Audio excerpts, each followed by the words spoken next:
Ladies and gentlemen, brothers and sisters, children of all ages, welcome to the ninth episode of the Old Humble Distilling Company Game Time. Get this title screen out of the way. You will see we are joining activity already in progress. I am playing Conflict of Nations, and I am playing the position of Texas. These games are on a delay. I'm recording them live, and they're on a released on like a 2-day-ish delay. See how things have progressed. I got stopped up here in North Dakota. That's interesting to see. Very interesting to see. Oh, you know what I probably did? I probably pulled that guy before he came. I changed his path, and he probably was on the verge of taking this province in North Dakota. And I pulled him out too early. Dang it! Sorry, I hate it when I do that. That's no problem. Okay, let's. We are going to join activity already in progress here in the great state of Texas as we work towards global domination, or at least North American domination. All right. So first things first, we're going to look and see what we're doing down here in. I've got my coffee with me. This is awesome. We'll look and see what's going on down here in the Louisiana campaign. It appears that we definitely took Shreveport, or we finished bombarding Shreveport. We're about to take the city of Shreveport. We're going to go in here, take Shreveport, and I will split it out and then take both armor and have them come right up to the edge of Alexandria. That is really loud. Mute that. Okay, so come right up to the edge of Alexandria. Then I've got this armor, which will attack Alexandria. Thank you. And then this armor. I think I screwed up a couple of move orders here, but I did. I don't want them to move into Alexandria. I want them to attack Alexandria. And they will turn on their fire control to be aggressive. That way, when they come within range, they will start shooting. That is exactly what I want them to do. I don't ever want them to actually get directly involved in the fight. Their defense sucks. And because their defense sucks, they can just sit on the edge and talk. Now, it also looks like my friend over here in Louisiana woke up. He has moved out of New Orleans and into Bayou Vista and Thibodaux. That's how you pronounce that, Thibodaux. Moved in and taken some land back. So that's good. He's awake. That's fantastic. Because if he can move his units out of the city, they're not as defended, and I can go and take them in the open territory or the, I guess that's forests and swamps over there, which is great. So I also need some more units up here towards in the Kansas campaign. So we got some artillery, some infantry. What else we got? We got artillery and infantry, and move to yeah. My infantry won't get there first, or my infantry will get there first. The artillery won't get there first. My infantry will get there after his infantry. Except his infantry is going to that region. Okay, so everybody's going to rally here. Then we're going to move into Wichita and take out Kansas. Proceed through. We've taken Hayes, which is fantastic. We will drop one unit and attack Salina. I really want these guys to not attack Salina first. I want them to attack this position above Salina in Concordia, then move into Salina. So I'll give you the waypoint of Salina. And if that's the only unit he had defending Salina, that's great. Because that means he'll be over here in open territory. That's open ground. That makes it really easy for the artillery, or not artillery, for the armor to take them on. Okay. He's also moved a unit out of Topeka. This is great. It doesn't look like a player position. It doesn't look like movements being made by a player. It looks like movements being made by AI, which is good. I'm happy with that. And it also looks like this dude has taken his 3 units out of this province. I don't remember if he had 3 or 4, but that opens that up for a. That's good. That's really good. Now I can. He's got that. Okay. He's got that aircraft on control over that region. That aircraft is full strength, 20 hit points. Now my aircraft is down here in Austin, chilling. It is not at full power. It's way under full power. But let's see what the attack on this is. If I'm attacking others, okay, so attacking defense is about the same. Should I go ahead and send it as an attack unit? So the rotary craft are no good against fixed wing craft. Rotary craft get demolished by fixed wing craft. And I'm focusing a lot of strength in the rotary craft right now in order to take out ground units. Because most of these guys don't have much of an air force in late game. Of course, I'm going to have air superiority units that I'm going to include in the late game bombers and fighters and such. This fella, no, not you. I need to finish my Great Plains campaign. Remember that. Let me take this fella here. Took Lincoln from Nebraska, so I need to finish with these folks up here. Bismarck. So I need to get you up here as quick as I can. Let's see, this region is Hebron, I believe that's how they pronounce it. I believe that's how they pronounce it up in North Dakota, Hebron. You can correct me if I'm wrong.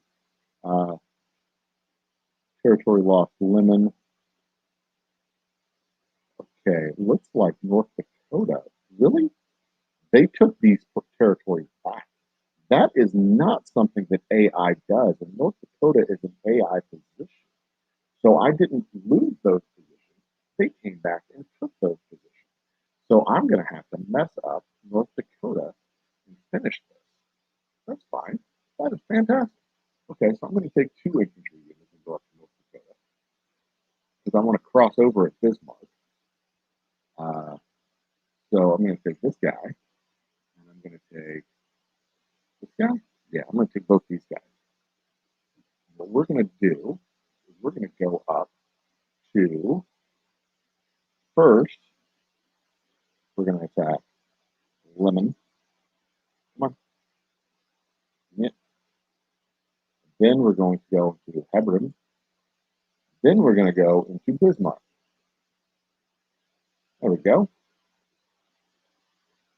Then I'm going to split them once we get into Bismarck.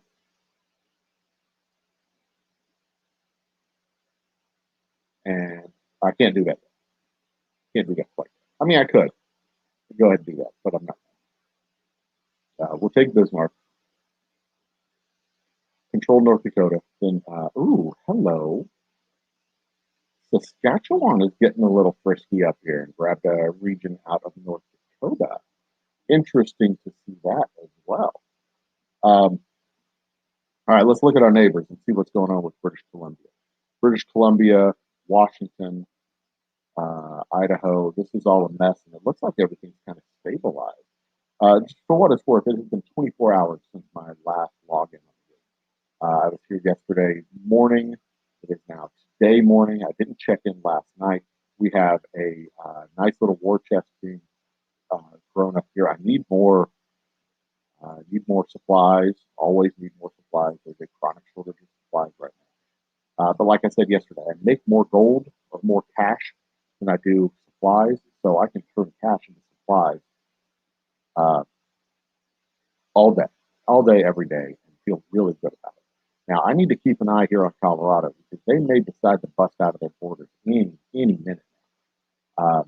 And I need to get this mess wrapped up or at least contained ASAP so that I can eventually turn my attention over towards Colorado. And as it stands right now, I need to spend as much resources as I can. Let's look at the build queue. What do I have coming up? I only have one piece of armor coming up. I have Dallas with a nice, tasty new airport coming. I really could use a second level 2 airport with Dallas so that I can raise more helicopters faster. So I'll go ahead and do that. Helicopters are really good for ground support. Um, and right now I've got both helicopters researched, so I can raise up the anti-armor and anti-armor and anti-infantry helicopters side by side. I'm going to go ahead and I also need to upgrade armor. So I've got the combat recon vehicle here. If I got to decide which way I want to go, do I want to go ahead and start the Sheridan armored fighting vehicles here? I need army base level 2. I don't have the resources to upgrade my army bases to level 2 all across the board yet. Hell, no, I've already upgraded all my army bases across the board. So I think it's time to go ahead and do that. We'll go ahead and begin researching the armored fighting vehicle. We'll go ahead and begin researching this. That'll move us. That will significantly improve our ability to fight on the ground, as well as adding this air base and beginning production of our helicopters. This is going to put our helicopters into production in this town here. In fact, I'm going to get one of each of these guys into build queue now. And then once the air base in Dallas comes on board, I'll split that production of one helicopter on one base and the other helicopter on the other base. And then in very short order, I'll have a nice stack that I'll be able to put together of 4 or 5, maybe 6, and get a rotary wing officer. Hot damn, that is the next piece that I'll do. Okay, so the rotary wing officer will increase the lethality of my helicopters. Then I can bring helicopters out in front of the infantry along with the artillery to clear out space as my infantry and armor follow behind. That makes for a very devastating tip of the spear type of attack. And I've only ever really used Tomahawk missiles and artillery, Tomahawk missiles from fixed wing craft and artillery. I've never really used the helicopters as a significant part of my offensive strategy. And in this particular game, I want to try it because I'm going to have a lot of territory to cover, and I'm going to try and wrap this game up before the 50th day, which is going to be, it's going to mean I have to move quickly, and it's going to focus on a lot of mobility, a lot of mobility for my units. So it's going to be quite interesting to see how that shakes out. Rogue State here has me in a war. I'm at war with the Rogue State, which is great, fantastic, wonderful. I'm so happy about that. The Rogue State is such a pain in the ass.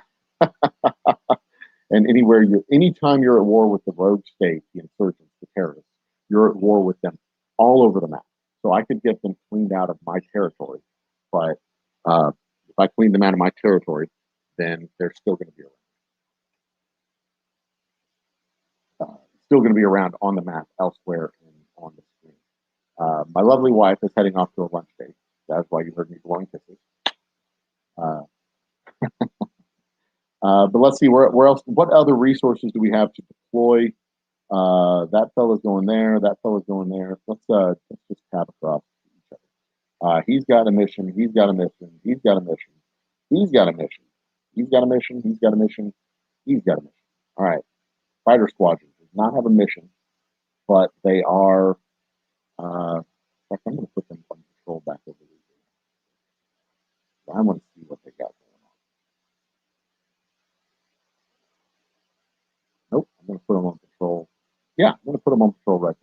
Let's see what they've got going on. Next up, artillery battalion going to Alexandria. Lafayette is holding down the fort in Lafayette. See, look, the morale in Lafayette has gone up from 25 to 29 in a day. I really do think somebody was screwing with the morale in this town, hitting this button and lowering the morale. See, like over here in Jackson, I can lower their morale from 40 to 4. I can decrease it by 10%, and that place would rebel, or likely rebel if I wanted to spend gold on that. But excuse me there. But I don't want to do that. I don't want to do that. Okay, so infantry battalion is holding down the fort in Hayes, which is awesome. This recon division is going to take Salina, which is awesome. Dodge City is under garrison with that guy. Jefferson City, he's still under garrison, and I really do want to see what they have over here. But what I'm going to do is I'm going to hold on to there, and this recon unit is going to work its way across. Likely, I will be able to send him reinforcements soon. In fact, I'm going to go ahead and do that.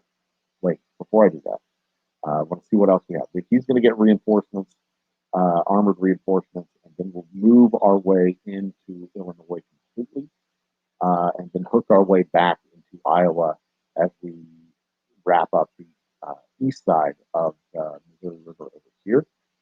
Then Amarillo's got a job. I think we have now circled all the way back because that's Enid. That's where we're going. Okay, finally, last thing up is check our build queue. I want to. Okay, so that's Austin, Dallas, Austin, and Amarillo. So I can skip Amarillo, skip Dallas. El Paso, Houston, and Odessa. Odessa, Houston, and El Paso. Anybody else? Now, once we're done with this first phase of fighting for territory, or maybe even in the middle of this first phase of fighting for territory, I'll add a couple of what armor? Let's see, this needs to be finished. The 4 cities. I want 2 and 2, 2 infantry and 2. I want 2 infantry and 2. So I'm going to go with 2 infantry, put 2 down. Come on. Boom. That's going to be 1,300 supplies. You make 160. So 13, that's about 10 hours of waiting to get what we need. It's not optimal, but it'll be. Then Odessa and San Antonio have nothing in the build queue, so we're going to put them with armor. A douche.